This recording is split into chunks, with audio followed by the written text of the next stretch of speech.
Hello ladies and gentlemen, welcome to another thing where I talk about things. Today, I would like to talk about modding Bethesda games. But before I do that, I figured that we should do a little bit of updating on what's going on with the website, things and so forth. Since the con, we had a really good reception to Phoberia's stuff, so I asked her if she wants to help us out with something else in the future. So coming up, I sent her some lines for a thing called Congressman's. What is it? The working title is something like voter feedback, but I might change it because I feel like that's not a very descriptive term. It's like I've talked about before with the congressmen, where they're all sort of like insulated and silly, and there was going to be a bit of an odd couple relationship between red congressman and blue congressman so-and-so main characters. Yeah, so these will be like 1-minute shorts. I'm not trying to lay any burden on the artist, but we also had someone else come by, and they said, I would like to try this same thing if you're taking on artists. And so I sent her another one. This one I joke about Steven Universe, actually, because we do a lot with the pony fandom, and I kind of worry a little bit about the way that copyright works is that technically one of the things they look at is the substantiation of the use. And the thing is, I'm not a lawyer, so I just do my best to try to understand this as well as I can.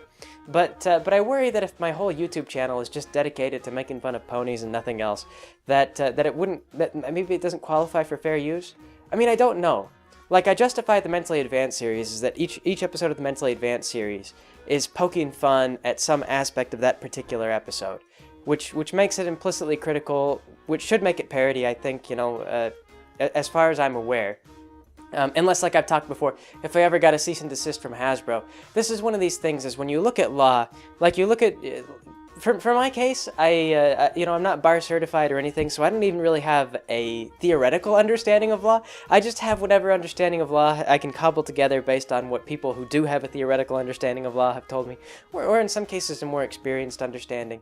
But when you look at somebody like, if Hasbro's lawyers got in touch with me, Hasbro's lawyers would be not only theoretically capable of understanding the law, but they have like hard practice enforcing it in court. And that means that they have like experience, like personal experience with the judges there. They've seen what kind of arguments work. They've seen which ones don't. They've been burned by bad precedents before. They've been doing this stuff for like decades. Corporate lawyers are some of the best lawyers out there. So like I say, people have questioned that. They're like, oh, Greg, if you ever got a cease and desist, you should fight because you're probably in the right. But yeah, if we've ever got a cease and desist, I just do the best I can. And if Hasbro's ever like, here's your cease and desist, I'll be like, oh, we'll cease and desist then. So, I mean, that's just kind of the way it is, because unless I had another like corporate lawyer with that same amount of just absurd experience, it was like, oh, no, you could totally win this really easily. And, that kind of lawyer would cost like hundreds of dollars per hour or more. I don't know. It's real. It's not cheap. Anyway, though, so based on my theoretical, not bar certified understanding of copyright law, I want to try not to focus too much on pony at the risk that I believe that potentially that might undermine the fair use claim. I don't know for sure. But anyway, though, so we've got a Steven Universe thing that should be coming up. It's hard to say. I mean, I've actually got another guy that I sent something, and he kind of dropped off the face of the planet, but he's very busy with life. And so I don't know, there's not a real clear timetable, but I'm trying to hope for, like, as I bring people in to kind of help work with me, and I hand out scripts, and I'm like, yeah, here's something we'll try, and we'll do a little bit of voice acting. You can see how you like it, and if you want to come back and do another one, maybe we'll do another one. As I'm doing this, I kind of hope for, like, maybe once a month we can do this thing, and then that won't be too much of an overload. I'll get a feel for people, and kind of like what they're into, and then I send them some of the Patreon money, and if something gets to be like a huge smash hit, then I can start to send them royalties.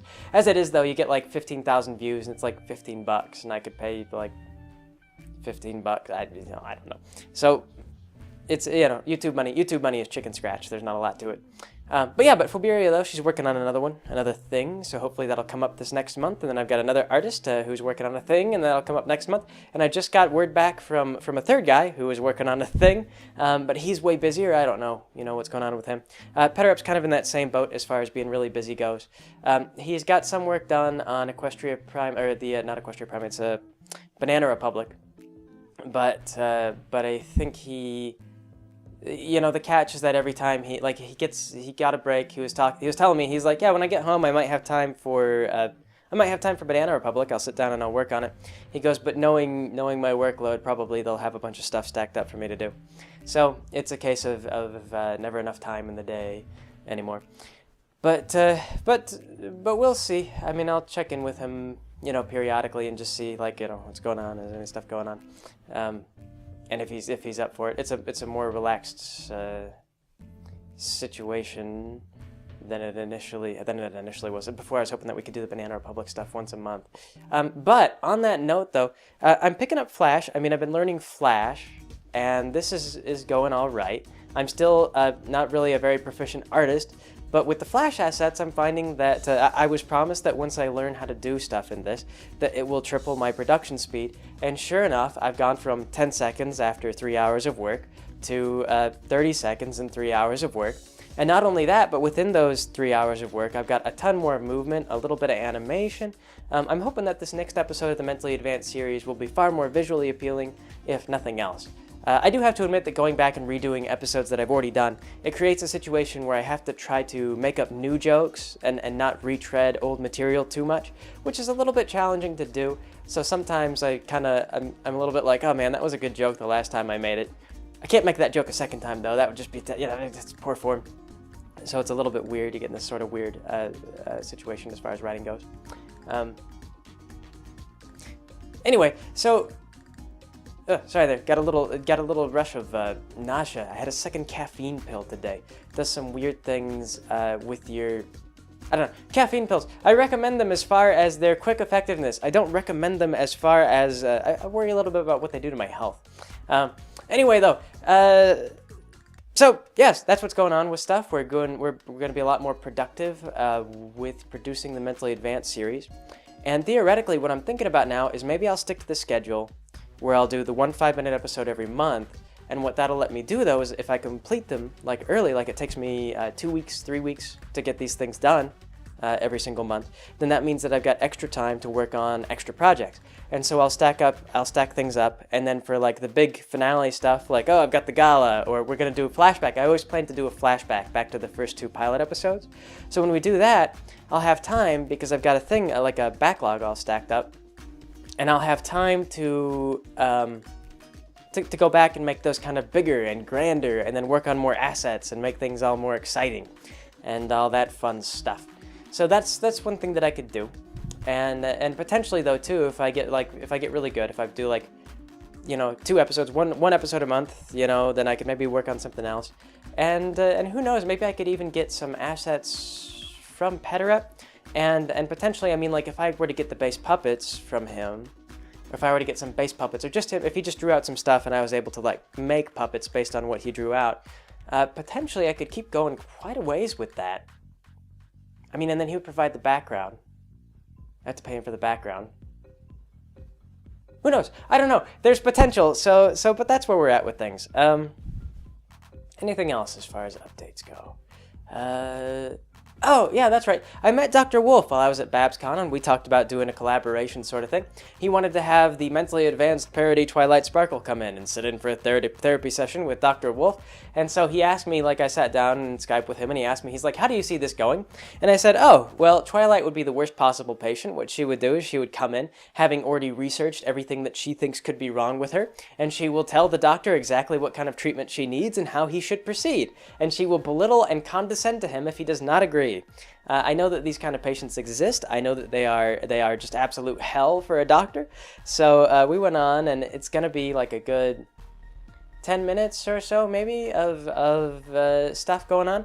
But Dr. Wolf recently got back to me on the proposed artist for who's going to do this thing, and he said Jeff Burgess might be up for this stuff. And if you guys don't know Jeff Burgess, he's got 2 Pony Parody episodes, but people have linked him to me before because he's got a humor that's kind of similar to our own.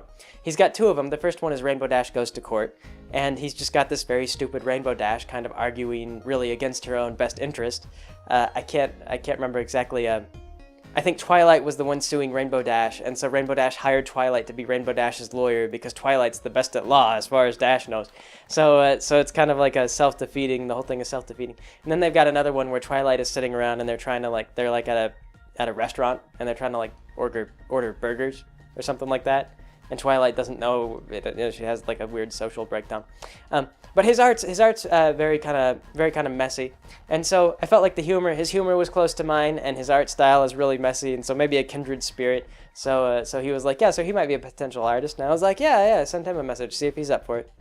So I don't know yet. I haven't gotten a confirmation on that, but potentially. In any case, though, I bring it up because if you guys, like I said, if you guys like our stuff, you'd probably like whatever Jeff Burgess is doing. He's just Jeff Burgess on YouTube, but you could also look up RD Goes to Court, and you should be able to find his video. Amusing. It's amusing. I get a kick out of it. Yes. So anyway, that said, modding Bethesda games. I bring this up because we've just recently launched a Skyrim Let's Play with KB the Dragon Puncher. And a lot of people have been asking me, they say, what mods are you using? And the reason I haven't listed them is because there are so many mods that I am using in Skyrim. I find this is sort of a weird thing about Bethesda games, is most of them, I mean, like New Vegas was okay. I didn't really use many mods for that. And Fallout was okay as well. Fallout 3 was alright, but a little bit bland. But every other Bethesda game, though, I've used a lot of mods on. I mean, like, I had Morrowind, and even Morrowind, I mean, like, I kind of enjoyed Morrowind, but it was a much different experience with mods. Oblivion, I thought, was just completely bland, not even really all that playable without mods. And Skyrim was fun at first, but Skyrim quickly also fell into that same routine of like, oh, more Draugrs. Oh, it's this Elder Dragon again. Oh, okay. This is boring, that's boring. And eventually it just got to be repetitive and sort of bland. So I've installed just ridiculous numbers of Skyrim mods onto this thing, and it's made the game a little bit unstable. For example, I can no longer use the vanilla start in Skyrim because I've downloaded some kind of mod that screws up the nav mesh. And so now when the horses start, what's really amusing, what they do is they get lost right away and then wander off into the forest. And because they never actually arrive at Helgen, the game never actually starts. Like, you just sit in the back of the cart while they go through their dialogue, while the horse just continues to walk off into the forest. And you're just like, guys, I don't think this is the way to Helgen. The horse will never find its way. So I have to use an alternate start mod because I somehow screwed up the nav mesh to go to Helgen. It would probably work if I disable. I don't know what mod is doing it, but it's fine because the alternate start mod I think is more interesting. The Skyrim intro is very, very boring. I had a lot of jokes actually for it. I mean, I went back and I considered doing some stuff with that before. But it's mostly just because it's almost like just watching a B movie. Like, you're just sitting around and the dialogue is like painfully delivered, and they just, you know, they're like, that's Ulfric, and I remember the first time I played it, I couldn't even tell who they were talking about. They're like, oh, there's this guy over there, and I was thinking like maybe one of the guys on the horses, like, which one is Ulfric? Because I think there's 2 carts as well. There's not just your cart. So they don't really identify Ulfric very well. They're just like, one of these guys in this cart is Ulfric. You're like, oh, okay. And of course, at the time, you don't know who Ulfric is. You're not like starstruck or anything. You're like, oh, Ulfric, yeah, man, I hear all about him. It's the first time you hear about Ulfric, and he's all tied up. He's just bound and gagged sitting next to you. I mean, it wasn't until I played through the game, like I had to restart the game after doing the Civil War before I was able to actually recognize who Ulfric was and be like, oh, Ulfric, he was here for this. I think people commented on that previously. So, yeah, I mean, like, they say all these names and they talk about this stuff, and it's sort of like you're really not into it yet. You're not like, I don't know. So the intro to Skyrim, it's kind of useless to someone who doesn't already know Skyrim. It's a very poor intro. So the one that I use, it just kind of like puts you in a guild or whatever, and that's just where you start. And so that's what I used. I just started off KB in the Assassin's Guild, no nav mesh problems here, and kind of have gone on my way. But yeah, like I say, the game itself I find is sort of boring. It's a little bit dull, just because you go from place to place, and it's like, this is full of Draugrs. You know, you go along and you get attacked by wolves, occasionally a bear or a saber-toothed tiger. But with this mod installed, I've got mods that install that bring in a whole bunch of creatures, for example. So now I go places and occasionally get attacked by like mechanical dragons. Like, they just fly out of the sky, and this is before KB has even discovered dragons. Like, a dragon will just show up, And then, oh my gosh, it is the most harrowing and terrible thing to ever happen, because they are fast. KB is not prepared to fight them. They are leveled way above KB, and so KB has just got to like sprint for her life to the nearest shelter, like run into a cave, stay there, like explore the cave. This is, this is the only way I'm gonna live, or just get killed by it. I'm also playing on the hardest difficulty, which makes everything really tanky and hit you really hard. So there's situations where I'm getting into where I've had to play the game for like 3 hours just to get past some ridiculous guy who's got so much health. And there's quite a number of scenes, and I don't know if I'm going to integrate them, where KB is like standing on a rock or like up on a bookshelf or something like that, and then just throwing fire at people. It's probably pretty appropriate given that KB is a cat. Yes, so we're using like immersive creatures, immersive armor, and aside from that, I'm also tweaking the game quite a bit myself. One of the things that I've done is I've downloaded this program called Body Slide. And Body Slide is often used as like a waifu simulator. people buy it and they're like, or they don't buy it, they download it and they're like, I will use this to give my character a giant G-cup breasts and like a really thin waist and like gigantic hips, and then I will play the game with her. And when I downloaded Body Slide, what I really just wanted to do is I wanted it to look like KB was born while the moon Master was waxing. And if you follow the lore in the Elder Scrolls, that means that KB is supposed to be bigger, stronger, more dangerous. She's more feral than your standard Khajiit. And I think that most Khajiit within the game are born when Master is waning, and so on and so forth. And that's another thing. This is another reason, the Fallout universe, it doesn't bother me so much. I don't really download as many mods for that. But within the Elder Scrolls, you can read all these books, and you find out there's so much stuff that's supposed to be going on, and the games never live up to the lore. Like, never. Not even Morrowind, which was praised for being very alien and kind of foreign. That didn't really live up to the lore either, because there's limitations within the game engine. They can't really include all the stuff that they describe within their own game lore. So you've got to go to the mods to get all that stuff. If you want the lore stuff, you've got to actually download it from people, from third parties who go out of their way to make it. But anyway, though, so I've got this Body Slide thing, and I sat down and it took me forever to figure out how to use it, because I'd look up tutorials, and one of them, like, they're so frustrating, the tutorials. One of them didn't have sound. A lot of them just glossed over really crucial details. They didn't explain, what you were editing or why you were editing it. Like, why is there, like, you produce 2 NIF files, there's like a 0 file and a 1 file, and they don't explain why those files are produced or what they do. They don't explain why the armor doesn't work. Like, so Body Slide just makes a single, like, naked body. Like, when you just download this thing vanilla, it makes a single naked body for you to use. What you're supposed to do then is you go into the outfit studio and you adjust every piece of armor that you plan to wear so that it fits around your character. And if you don't know what you're doing, this creates a lot of trouble. But it's been an uphill battle. I've had to figure out how to use this thing because they've got tutorials. And what the tutorials do is, again, they just sort of gloss over everything. And if you're trying to troubleshoot, the tutorials don't go into any advanced details. They don't talk about anything complex about the program. They just assume that you program this thing yourself. So if if you're looking at Body Slide, you know exactly the inner components. You know the exact inner workings of this thing. It's the worst possible tutorial. But there was one that just infuriated me, because I went and it was this guy and he's like, here's my Body Slide tutorial. And so he loads it up and he's like, I'm about to show you now, before I explain anything inside of Body Slide, I'm going to show you a character I made with Body Slide. And so he loads up like this, his dark-skinned Redguard in like a Sailor Moon outfit.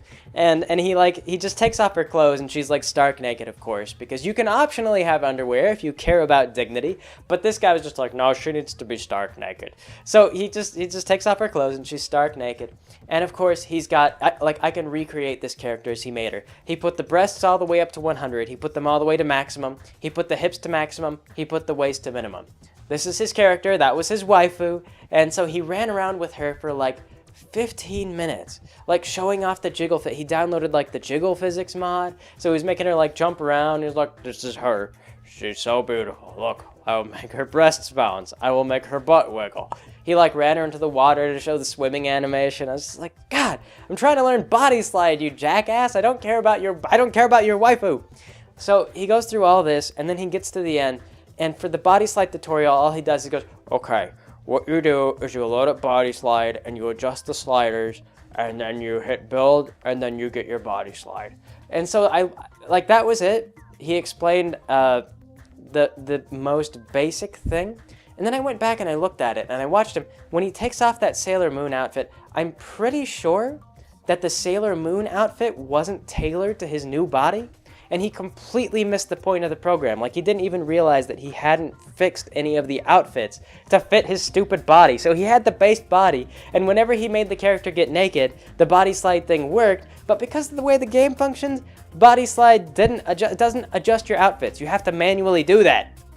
So, anyway, what I've done is I finally figured out the program, and at some point I'm going to get a tutorial up there because I found no useful tutorials on body slide, and I'm going to go into actual details on how to use it, and not just to make waifus, but also how to adjust male models, and how to adjust the male armor, and how to retexture things, how to import shapes, so that if you want to throw like a new set of pauldrons on like an old set of armor, go for it. I mean, like, if you know how to make textures for this game, you can add insignias to the armor, stuff like that. You know, I will explain to you how this stuff is used, so that way if anyone else wants to use this body slide thing, you can. Although I will say, if you use body slide like I have to create a wider spectrum of female bodies, like I made the small size a little bit thinner, like I lowered the cup size, made her just a little bit thinner, and then the large size is kind of a larger frame woman. What's odd about Skyrim, and why they didn't have a lot of body, diversity in the first place, is because it takes the small size body and the big size body, and it just blends them. So if you're like 50% big, 50% small, like you have a body size of 0.5, is how that's described, then what it does is it just blends half the small and half the big, and then there you go. And this is why, in our Let's Play, Astrid has a large butt. Because when you take a very small frame, and then you go all the way to the large frame actually looks it looks pretty balanced. Like, the woman she's put on some weight, she's got some weight on the tummy, a lot of her weight's kind of around her butt and her thighs and stuff like that. But because the butt is actually getting larger, the butt increases a little bit faster than a lot of the other parts of the body. So if you look at the very small part and then you go all the way to, like, when you're in the middle, you get the butt is larger. so like, Astrid puts a lot of weight in her butt. All the female characters in my Skyrim game now put a lot of weight into their butt, because on the far end, the butt just happened to get larger a little bit faster than the rest of the body. So the only way I could fix that is if I went back and I readjusted every single suit of armor, every single large size female thing, and just made the butt like small. But it's hard to like imagine and visualize how exactly that works. So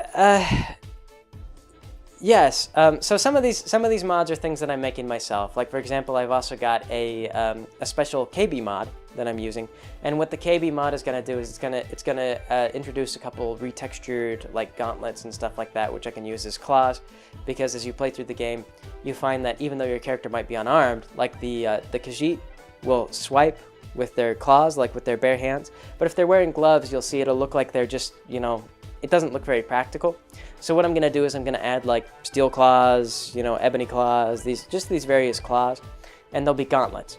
And so when KB attacks, it's the Daedric gauntlets, basically, but just with a different texture. So that way it'll just look a little bit more like she's actually, lethal with the things. Also, too, at first I didn't think about doing this, but there is like sexy armor mods that people make where they're like, yeah, like you have this like halter top, this armored halter top, and it exposes your midriff, and then you wear these panties, and and you run around and you're all sexy and stuff. And I didn't download those at first because I felt that they were undignified and kind of stupid. But then I thought about it, and there's a lot of potential for humor with that kind of armor, so I downloaded that package, and I'm currently figuring out. I'm gonna have the male. I'm gonna have male armors with this. I'll just take the boob plate and I'll just flesh it out so it fits on the men, and so that way I can have like male followers and be like, put on this boob plate. Here you go. Yes, perfect. The underwear looks great on you. So they'll be like in women's underwear and like boob plate, exposed midriff. Be so sexy. They'll look like Xander from Drawn Together. So yeah, so there's a lot of potential for humor with those kind of armors, and that'll be in the KB mod though. I've got to go out of my way to specially make the armors and everything else. I added temper recipes, everything. But anyway, though, speaking of using the construction kit though, and like I say, I have every single time I've downloaded an Elder Scrolls game, I have always gotten the construction kit open. I have always cracked these things open. I have always fiddled with the game. I am never happy. I'm never 100% happy with an Elder Scrolls game. I would never dream of buying an Elder Scrolls game on a console. I feel like that's just a recipe for disappointment. Like, console Elder Scrolls, why? Why would you even do that? The game's just, I mean, they're great. They're great. They're great games. I mean, like, I really appreciate the games, but I just always want, like, more out of them than what they're shipped with. I just never feel like, I mean, like, they're fantasy environments, you know, with all kinds of lore behind them. You just gotta crack open those files and mod your game. You just can't leave it be. That's the way I've always felt with these things.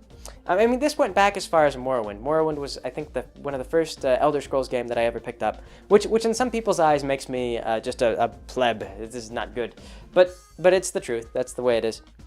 And I remember that one of the earliest mods, and I really recommend this one, if you still have Morrowind. The game's getting to be very dated, but one mod that I downloaded was this mod called Deus Ex Machina, a steampunk-ish mod by this guy named TrainWiz. And it was actually a really good mod because what he added like a whole continent and a bunch of quest stuff, and it was actually a lot of fun. So I really strongly recommend this one.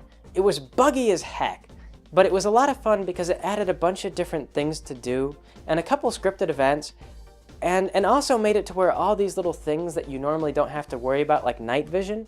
I mean, there's a scene where you can get lost in these caverns if you don't have a torch or night vision or something to that effect. I mean, he started to use almost like very rarely seen status effects, things like that, like the blindness ability. I mean, like on-field repairs became important because you would have these dungeons that would just keep going and you couldn't backtrack for various quest-related reasons. There's a scene where you get attacked by assassins and you really can't win, so you're expected to run from the assassins, and like you're running down these city streets, over stairs, leaping over buildings, stuff like that. That was a lot of fun. I mean, it was like a really good mod, made by this guy named TrainWiz, like I say. TrainWiz, though, I've talked to him on 4chan before. And I was like, oh, I really loved your mod, dude. He actually doesn't like that one, the steampunky-ish mod. That's because it was one of his earliest mods, and so he's not very, he's like, oh, I've grown so much since then. He doesn't recommend it, but that's the one that I played, and I thought that was a lot of fun. Morrowind, a good mod. Oblivion has always been a little bit strange for me, though. Oblivion, I never could quite save for myself, and I know a lot of people really love Oblivion, but most of what I did with Oblivion was like try to add monsters and armor and things like that, because I always just found it such a dull game. I mean, it was such a, I don't know, just something about it. Like, the guards were so oppressive. I used to hate that. Like, you get spotted once by the guards, and they just ruin, like, they come indefinitely. I mean, they're all stronger than you until, like, way late in the game. They're completely intolerant of human life. Like, you steal an apple and they will murder you. It's just awful. Oblivion was one that I had a really hard time with. That was one, I made Oblivion fun by getting the construction set, cracking it open, and then adding all kinds of ridiculous, like, self-modded stuff. That was how I made Oblivion fun for myself, was by opening up the files and working within it. I remember at one point I made, like, this racial class that was just like a giant, and he had, like, 100% damage reflect, 100% magic reflect. And so what I did is I just made him run around in his underwear, like, punching things to death, because he had like 100 strength. This was the other thing that I decided. I was just like, yeah, I'm just gonna blaze through this in the most reckless and stupid way possible. I know I've also done Space Marine plays of Oblivion, things like that. I mean, like, Oblivion was just such a, it was, like I said, it was really lackluster for me. So the way I made that one fun was by just coming up with bizarre roles to play, and then just playing them. Like, I am a Space Marine, and I am a Space Marine in Cyrodiil, and I will play through this, and this will be fun. So Oblivion, yes. But Skyrim, though, Skyrim has probably been one of the more rewarding mod experiences for me, and this is actually a little bit backwards. A lot of people complain somewhat because they say that there's not enough mods for Skyrim. But personally, I think that Skyrim's got enough content going on that it really does work if you just download your armor mods and everything else. So I'm trying to think, what all have I got? I've got a light adjustment mod on Skyrim. I've got my own custom stuff. I've got immersive armors, immersive weapons, immersive spells, immersive creatures. I have got sexy armors, but they're all hidden. KB can manufacture them, but you won't find them on any NPCs. I didn't want people to be willfully running around. What I'm going to do is I'm going to force my followers to wear sexy armor as opposed to... and plus, when I've modded them in, I don't want them to have full armor values. They're like 1/4 the weight, 1/4 the protection. They're worthless as armor. Anyway, so I've got that, the body slider mod. I'm trying to think of what all else I've got on there. It's just a ridiculous gamut of things. But anyway, trying to think, my battery's starting to run low on my mic. Trying to think about what else I could say about that whole thing. What do I recommend? All these mods, though, I recommend. They're actually a lot of fun. I've got footage of KB perched up on a rock, hiding from a small battalion of werewolves. Like, all kinds of horrible undead monstrosities. Like, you know, demonic abominations, werewolves. And they're all just standing around, and I was thinking, like, maybe they'll attack each other.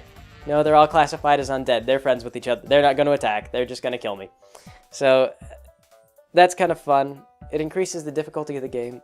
I've got a mod that adjusts the level scaling, so that no matter how strong I get, everyone else will scale with me, and they'll continue to be powerful. This means that I will never just be able to curb stomp an entire dungeon. Some people hate that about Bethesda games, though. They don't like the level scaling. They like to remove that because they want to have places that are inaccessible. I personally don't understand that. I think that exploration is a big part of Skyrim, and so one of the things that should happen is you should be challenged everywhere that you go, but you shouldn't be barred from going into anywhere. If you're smart and you're able to hide on a bookshelf, then you should be able to defeat everyone in the game. Oh, the magic thing, though. One of the best things... The magic is one that I really recommend, because one thing that it added was this spell called Counterspell. And what it does is, while someone is casting a spell, if you hit them with Counterspell, it stuns them and removes some of their magic. And this is really valuable, because otherwise the only way to block spells, I think, was with that ward spell, and that would just eat through your magic so quickly that it was actually not... It was like less cost effective.